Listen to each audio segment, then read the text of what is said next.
E aí, galerinha, é um prazer enorme estar aqui com vocês novamente.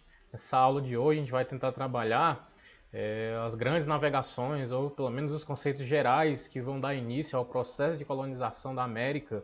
E nessa aula a gente vai trabalhar sobre as práticas, né, econômicas, culturais, o que possibilitou os processos de colonização, tanto do Brasil como da América como um todo, da Ásia, da África, enfim. Né, nós vamos trabalhar nessa aula as grandes navegações. E para que a gente possa compreender o processo de grandes navegações, é importante lembrar que já estamos passando aí final do século XIV, mais precisamente, né, século XV, século XVI, principalmente século XVI, que esse processo de colonização, o processo de grandes navegações vão ser muito mais fortes.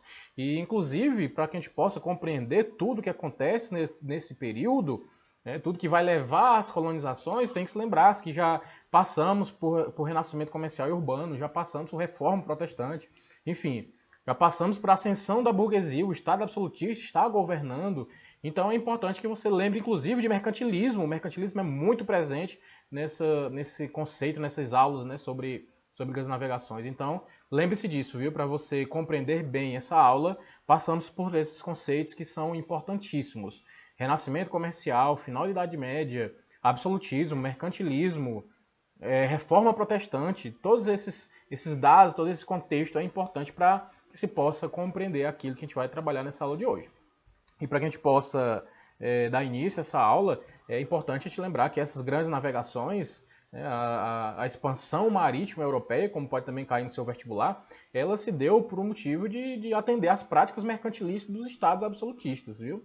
É importante que você saiba que as grandes navegações, na verdade, são como se fosse uma espécie de mercantilismo na prática, né, se é que a gente pode assim afirmar.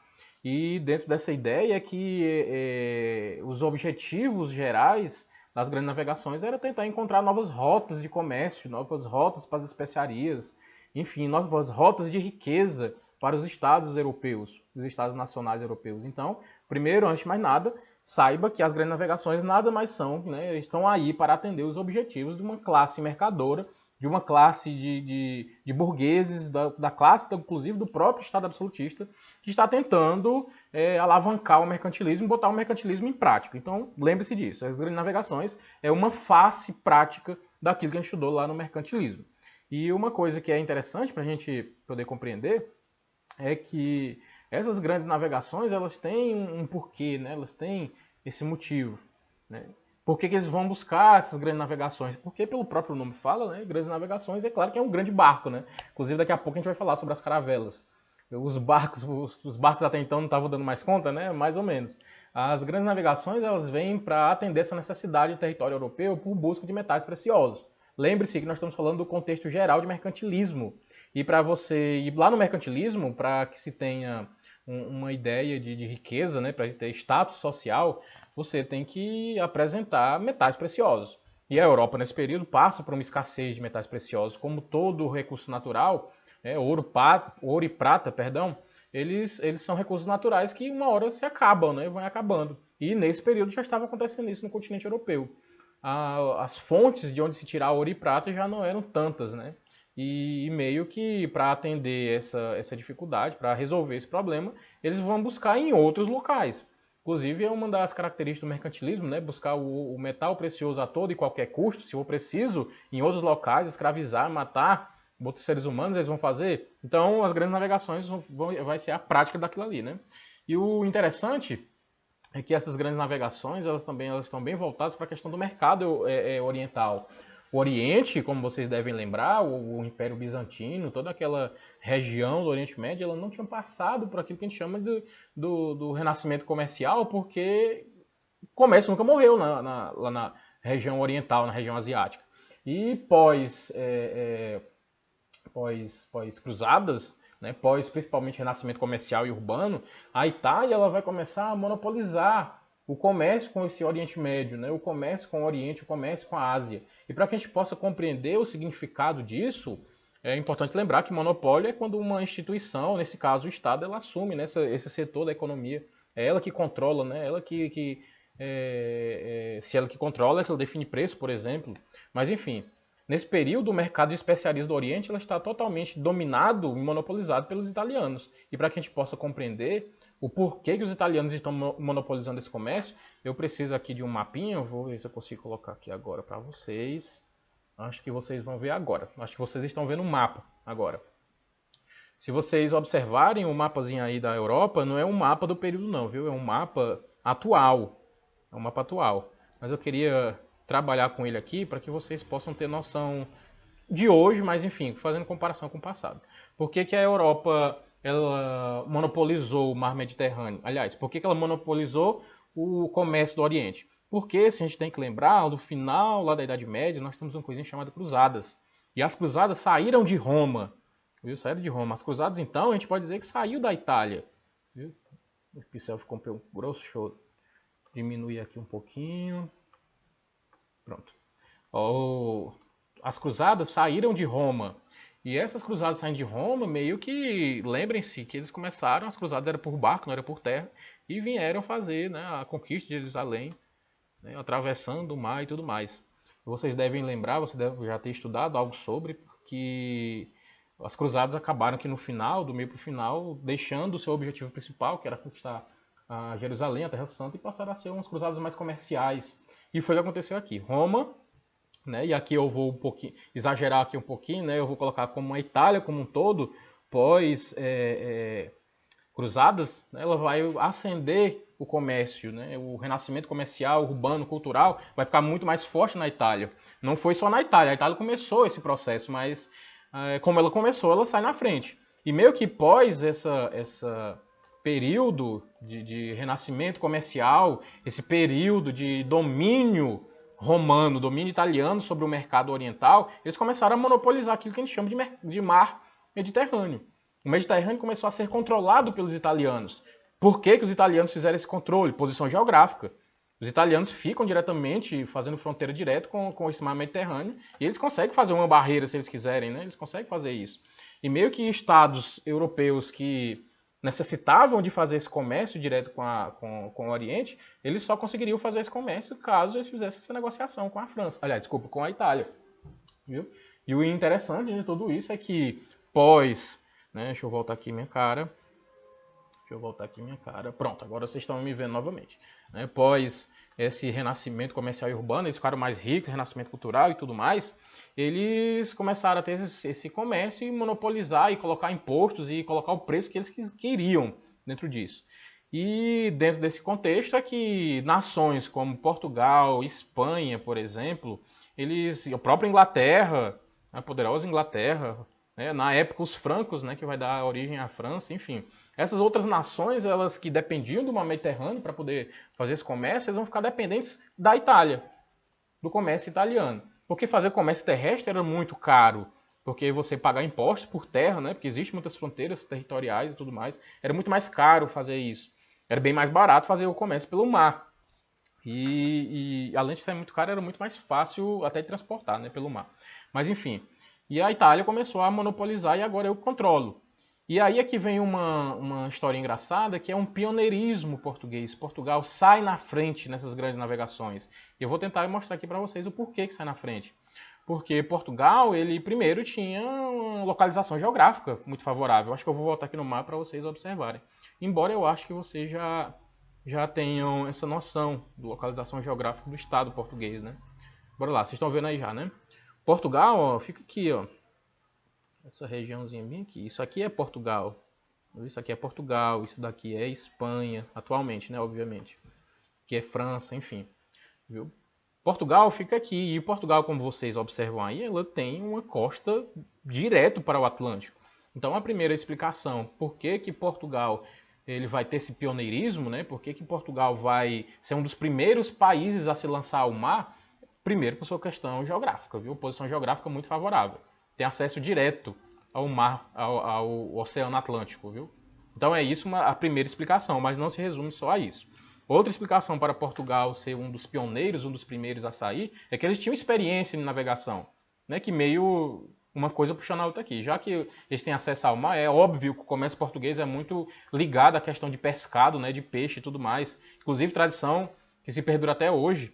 Dos portugueses, a gente continua tendo essa tradição forte né, pesca, né, de água salgada, de peixe de água salgada, enfim. Né? E eles tinham essa ideia de espírito aventureiro e tudo mais, isso é muito importante para daqui a pouco um assunto que a gente vai trabalhar, viu? Não é só uma questão econômica, é uma questão também cultural. Os portugueses tinham esse sentimento de aventura, né? Tinham esse sentimento de ir atrás do perigo e tudo mais. Outra coisa que explica, além da posição geográfica e além da tradição, além da experiência portuguesa, é que ele vai ter o financiamento da burguesia. A burguesia e a nobreza lá de Portugal, a nobreza lusitana, vão financiar. Não adianta nada você ter vontade, mas não tem alguém que financie, né? Essa empreitada de grandes navegações. A burguesia vai financiar. Óbvio que a burguesia está querendo lucro por trás, né? A burguesia não faz isso à toa porque está achando bonito, né?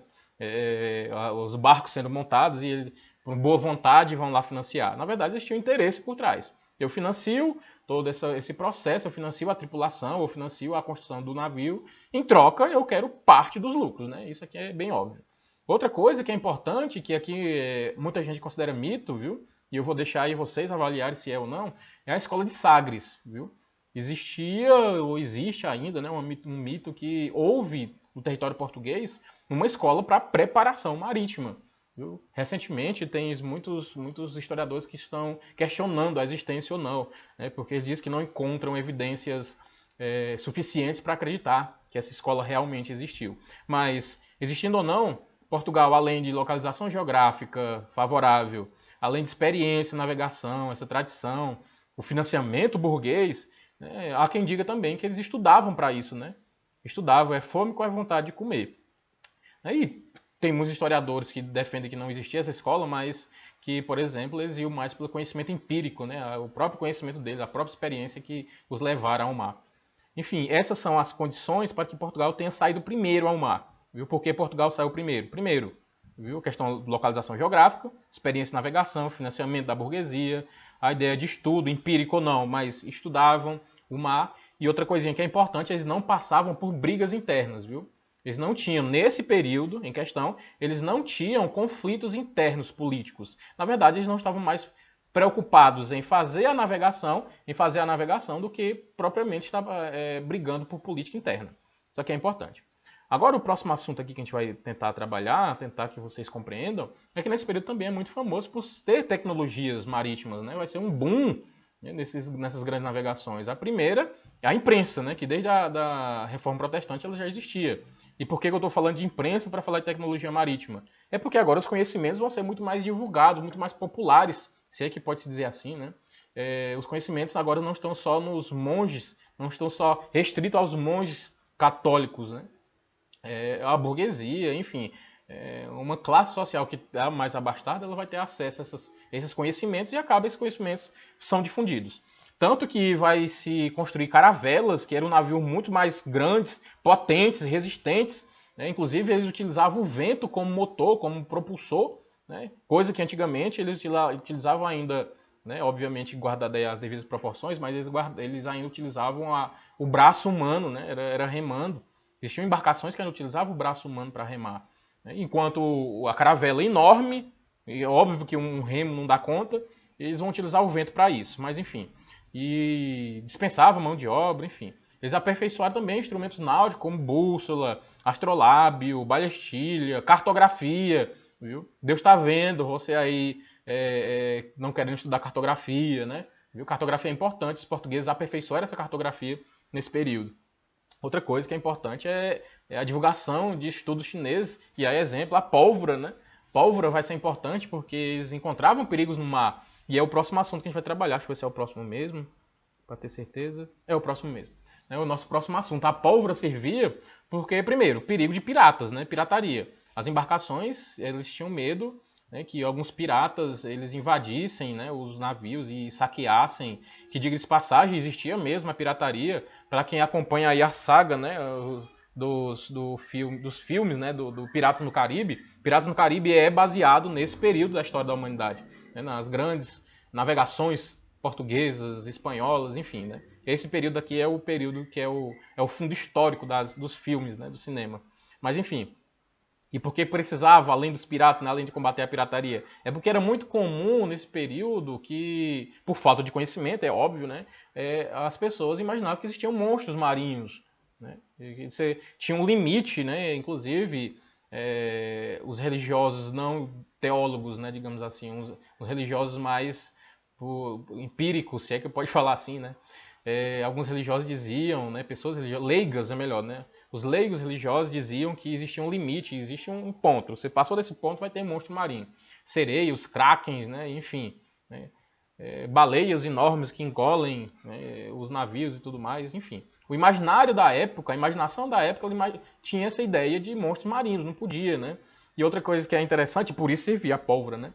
É que eles acreditavam na questão da Terra plana, né? Eles têm muita gente, embora já existisse a ciência que comprovasse que a Terra é redonda, mas tinha muita gente que acreditava nesse negócio de terraplanismo, diga-se passagem até hoje, né? Mas enfim. E eles tinham a ideia que uma hora a Terra acaba e se você acabou, caiu aí direitinho no inferno, né?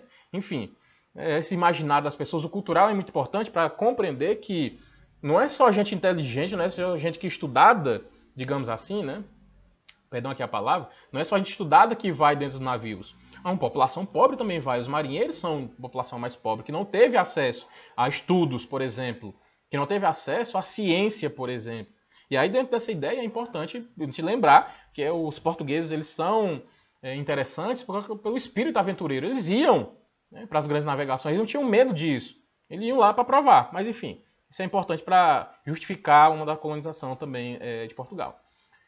Existem aqui duas rotas, né, que além de Portugal, outra nação que também se aventurou no meio do mar foi Espanha. Né? Portugal e Espanha são os pioneiros. Portugal saiu primeiro, mas enfim.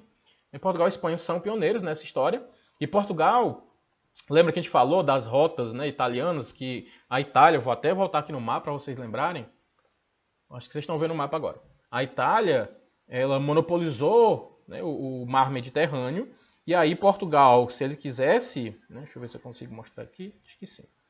Portugal, se ele quisesse fazer um comércio, né, com os orientais, ele tinha que fazer esse caminho, mas tinha que pedir a bênção da Itália. Né? E geralmente a Itália cobrava muito caro para ceder essa bênção. E aí Portugal é que teve uma ideia, né? Criar uma rota específica para ela. E aí eu vou mostrar aqui a rota para vocês. Eu não sei se o mapa vai sair muito bem aí, mas espero que sim. Portugal, ele começou a planejar, viu, uma empreitada de contorno da África. Viu? O Portugal pegou e a nossa ideia, já que a Itália monopolizou o mar Mediterrâneo, a gente não pode passar por ali porque é muito caro, vamos dar a volta no continente americano, aliás, desculpa, no continente africano. E foi o que ele fez. 1400 e... deixa eu ver aqui para não perder, não precisa decorar a data, viu, mas é importante só para a gente situar. 1498, né, o Vasco da Gama, ele chega a Calicut, lá na Índia, viu, vocês observarem, é aquela pontinha lá da setinha que está se formando aí. Não sei se vocês observaram, mas vou dar um destaque aqui agora. Essa pontinha bem aqui, ó. 1498, né, o Vasco da Gama chega, contorna, sai de Lisboa, né, faz todo esse trajeto aqui. Ah, professor, por que ele faz essa bola, né, aqui no Oceano Atlântico? Porque na verdade é corrente de ar, né? Corrente de ar obriga as pessoas ou os navegadores a seguir o melhor caminho. Mas enfim, viu? Portugal, em 1498, conseguiu, 498, viu? 1500 está pertinho aí. 1498 chega na Índia, né? Chega na Índia, obviamente fazendo paradas, como vocês observam aqui, viu? Inclusive são as áreas de colonização portuguesa, viu? As áreas de colonização portuguesa, que é tão comum, né? São que falam português até hoje, mas enfim, viu? Essas são as áreas de colonização, essas são as áreas que Portugal, né, fez esse plano de contorno do continente africano. E deixa eu voltar aqui para minha cara, né? Deixa eu voltar aqui um pouquinho, bora lá. Show, voltou. E aí dentro dessa ideia, né, já que Itália monopolizou o mar Mediterrâneo, Portugal agora está chegando lá na Índia, inclusive, diga-se de passagem, ficando rico, viu? O comércio, eles gastavam muito dinheiro com essa empreitada, mas o lucro foi exorbitante, viu? O comércio com a Índia, o comércio com o continente asiático era enorme, viu? Dava muito lucro para Portugal. A Espanha também se aventurou, né? Quase ali no mesmo período, mas a Espanha também se aventurou. Itália, mar Mediterrâneo. Portugal, contornar a África. E para a Itália sobrou, aliás, desculpa, para a Espanha sobrou o quê? E aí é que vai aparecer um caboquinho chamado Cristóvão Colombo, viu? Que inclusive nem espanhol é. Cristóvão Colombo era italiano, né? E a Itália acho que não deu muita bola para a ideia dele, mas a Espanha foi lá e comprou, né, a ideia. E Cristóvão Colombo teve uma ideia, obviamente que a ideia não é só dele, mas ele é o líder dessa empreitada. E Cristóvão Colombo disse o seguinte: a Terra é redonda. E como a Terra é redonda, além de ser redonda, é uma terra navegável. Não existe essa história, né, que existe monte marinho e tudo mais. E eu vou provar que não.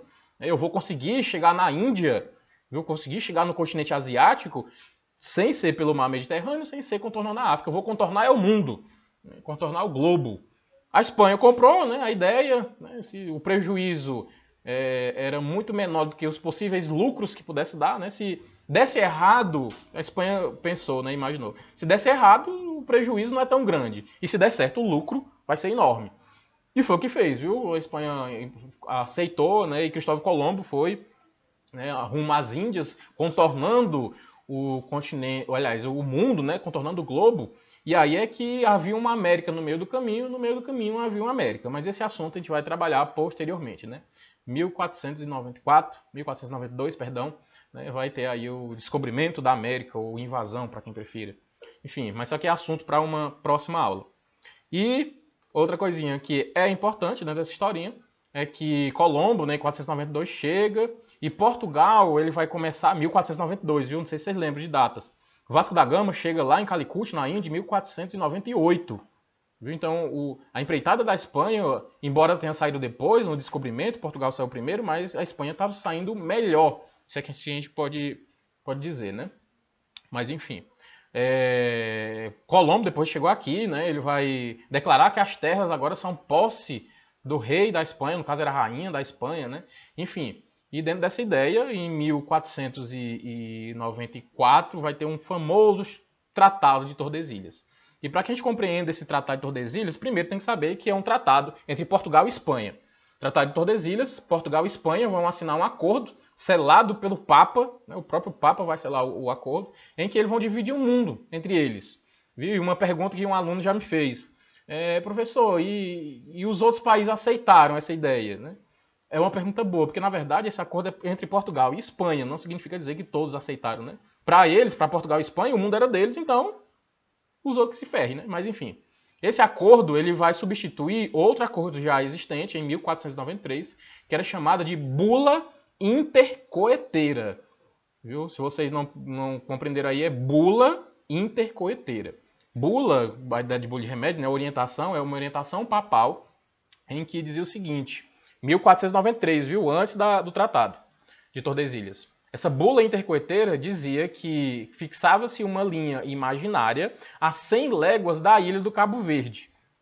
A 100 léguas para trás é de Portugal. A 100 léguas para frente é da Espanha. E aqui eu trouxe um mapinha para a gente analisar, para a gente ver. Viu? Bora lá, deixa eu ver se vocês já estão vendo. Acho que estão vendo agora. Pronto.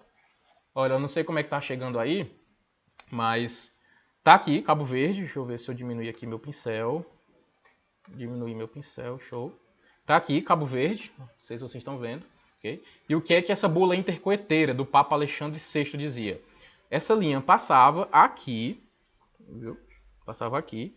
E o seguinte, da linha para trás, quem domina é Portugal. Tudo que Portugal achar seja novo de território, Portugal toma posse. Tudo que a Espanha achar dessa linha para frente, viu? Adivinha de quem é? Continente. Aliás, é de posse da Espanha, viu? Então a bula intercoeteira diz o seguinte: vamos pegar como base a ilha de Cabo Verde, 100 léguas para trás da linha, Portugal, 100 léguas para frente, é Espanha. Só que, obviamente, Portugal ele não se agradou muito, viu, desse tratado de 1493. E lá em 1494 é que nasceu o famoso Tratado de Tordesilhas. O rei Dom João II, olha aí, Dom João II, aquele que veio para o Brasil foi Dom João VI, viu? A história chegando perto, viu? A história do Brasil. O rei Dom João II, ele vai exigir a revisão desse tratado, dessa bula intercoeteira. Ele dizia que os portugueses estavam sendo prejudicados nessa história. E aí, galerinha, é que vocês vão observar que o Tratado de Tordesilhas ele foi assinado em 1494. E o que é que esse Tratado de 1494 fazia? Ele substituiu essa bula de 1493, que dizia que era a 100 léguas, viu? A 100 léguas aqui, e avançou essa linha. Deixa eu apagar aqui meus rabiscos. E avançou essa linha, viu? Portugal reivindicou e disse o seguinte: beleza, continuamos com a referência Cabo Verde, mas só que ao invés de ser 100 léguas a linha imaginária, nós vamos ultrapassar essa linha para 370 léguas. Certinho, 370 léguas. O rei da Espanha, Dom João II, ele vai dizer o seguinte: o acordo agora é que continuamos com a linha imaginária, só que essa linha imaginária vai passar a 370 léguas. E adivinha onde é que essa linha imaginária vai dar? Viu? Onde hoje é mais ou menos Belém do Pará. Ou seja, Portugal agora ele tem direito oficial a um pedaço daquilo que daqui a pouco vão chamar de Brasil. Enquanto a Espanha assumia tudo isso, Portugal poderia assumir qualquer terra que fosse encontrada dessa linhazinha aqui que vocês estão vendo para trás. Viu? Então, o Tratado de Tordesilhas é isso. Aquela historinha que deu um vento muito louco e o Portugal chegou e colonizou aqui o Brasil, né, como se fosse uma espécie de chamado divino, né, um vento divino que trouxe os portugueses para cá. Galerinha, na verdade, há quem defenda, e eu também sou um desses que defende, que Portugal já sabia da existência de terras aqui no Brasil. Agora é equivocado dizer que eles sabiam o tamanho. Viu? Realmente eles não sabiam o tamanho da terra. Realmente eles não sabiam, viu, se encontrar muita terra, se encontrar ouro, se encontrar qualquer coisa. Podia até encontrar só uma ilha, mas eles sabiam que ia encontrar alguma coisa. Porque senão eles não teriam brigado por fazer esse acordo, né? Esse novo acordo em 1494. E lembre-se que oficialmente Portugal só chega aqui em 1500, né? Então, 6 anos antes da chegada dos portugueses aqui no Brasil, 6 anos antes da chegada dos portugueses aqui no Brasil, já existia um acordo político entre Portugal e Espanha que dava a Portugal o direito de explorar as terras que daqui a pouco os próprios portugueses vão chamar de Brasil. Então, viu, galerinha? Né, esse tratado aí, a gente encerra a nossa aula de hoje. Espero que vocês tenham compreendido. Qualquer dúvida, deixa aqui nos comentários. E não esqueça aí de deixar o like, né, se inscrever no canal. E vamos lá, né? Vamos estudar. Foi um prazer. Tchau!